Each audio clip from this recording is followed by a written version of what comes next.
ಭಾಳಷ್ಟು ವಿಷಯಗಳದಾವೆ ನಮಗೀಗ.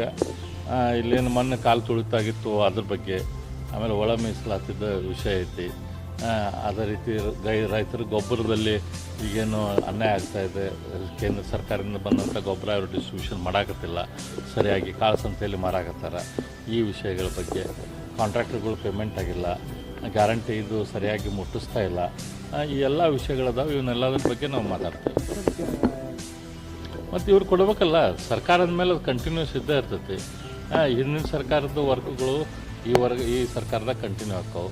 ಹಿಂದೆ ಸರ್ಕಾರ ಮಾಡಿದಂಥ ಪೇಮೆಂಟ್ ಈ ಸರ್ಕಾರ ಮಾಡಬೇಕಾಕೈತಿ.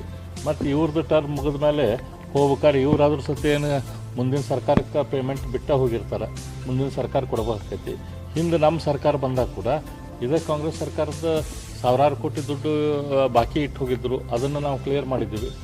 ಅದ್ರಾಗ ಏನು ಹೊಸಾಗಿರ್ತೈತಿ, ಸರ್ಕಾರ ಅಂದಮೇಲೆ ಅದು ಕಂಟಿನ್ಯೂಸ್ ಇರೋದು. ಹಾಗಾಗಿ ಈ ರೀತಿ ಕಂಟಿನ್ಯೂಸ್ ಬಿಲ್ ಇದ್ದೇ ಇರ್ತದೆ.